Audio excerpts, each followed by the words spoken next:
Welcome CSC121 for a little brief introduction of lists.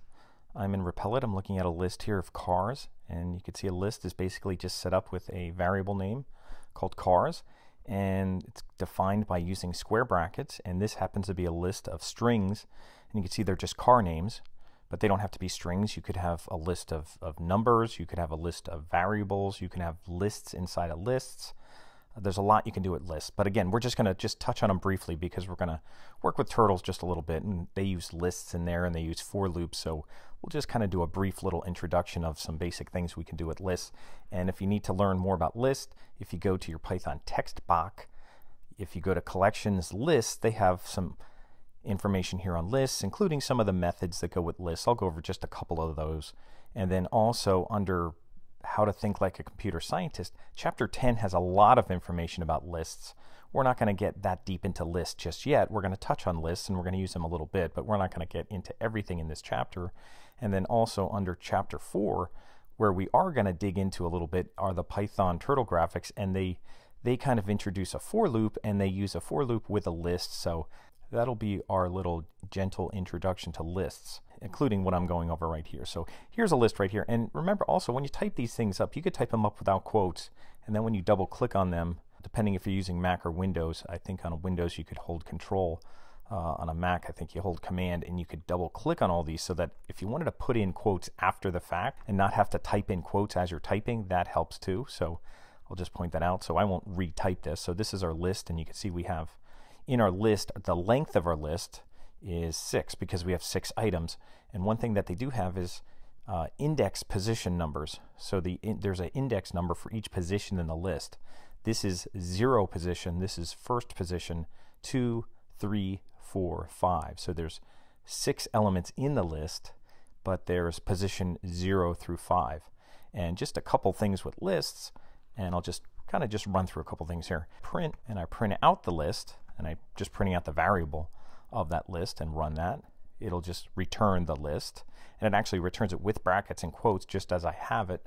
I can also put in the index position number here, and they go in a square bracket, and if I put in 0, that should be Saab because that's the first one.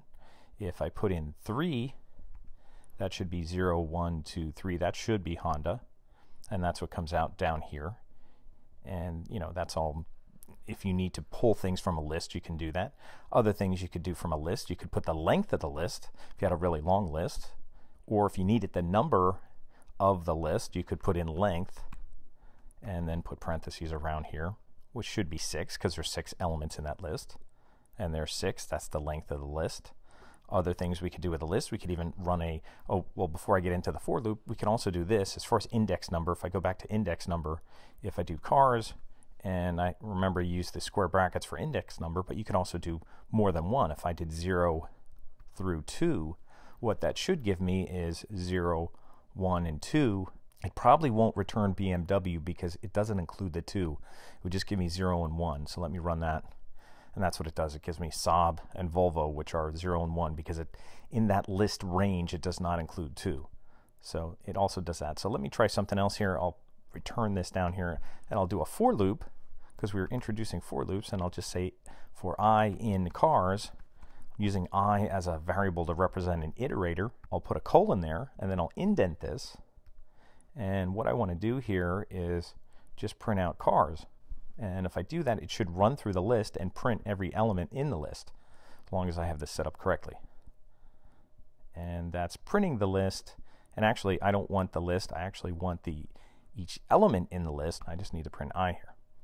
And there it runs through all the elements in the list. It's saying for every element, I is going to represent every element in cars, and then print I. So it's going to run through there as long as it finds one, it's going to print them out. So that's what it's doing. It's printing I.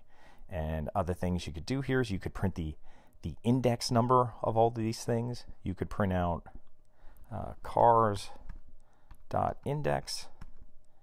and I think you can put, I think that goes with a parentheses, but you could print out the index number of I if you needed to. Cars.index I. I think I need another parentheses there. I'll print that out, and there it's actually printing out the index numbers that are there. And I can actually do a little if-else statement in here. I could say if cars.index, and I'll put I in here. And I'll say is divided by 2 with a remainder that equals 0. And this basically means what the remainder will be when you divide by 2, when you see that % sign. And I'll spread this out so it looks a little easier to see. And I'll put a colon there because we have another if statement. And what I can do here is just print I, and it should print out any element in here that has an even number index position number in our list, which would be, even would be 0, 2, and 4. So it should be Saab, BMW, and Toyota, assuming I have this set up okay. And there we go. Saab, BMW, Toyota. Those are the even ones. And if I said not equal to 0, so that means if the remainder is not 0 when divided by 2, that means they would be odd. So if I look for odd ones in this list, they should be now Volvo, Honda, and Hyundai. And there they are. And even if I wanted to add something to the list, I could use something called append, and I could use a function cars.append, and I could put a new, I'll put, since I'm using foreign cars here, I'll put in Nissan. And I'll put even numbers back, because if I add one, it should add one to the end. That means I should get another even one there. So let me put that at the end. And I should have a list now that has 0, 2, 4, and 6, and it should have Nissan in my list of even numbers from that list. So let me run that. And there I got Saab, BMW, Toyota, and Nissan. Now it's not showing in the list here because it's not going to update my code, but if I printed out the list again, it would show Nissan because lists are mutable. So that means they can be changed. You can add elements to lists, to the end of the list, to the beginning of the list, and even at certain positions within the list. So there's a lot you can do with lists, but this is just a little brief introduction here because we're going to use lists with our turtles so that we can kind of pull things from a list. So that's a little introduction of lists. You don't have to turn this in. You could just kind of practice a little bit, but we're going to do lists more with our turtle exercises.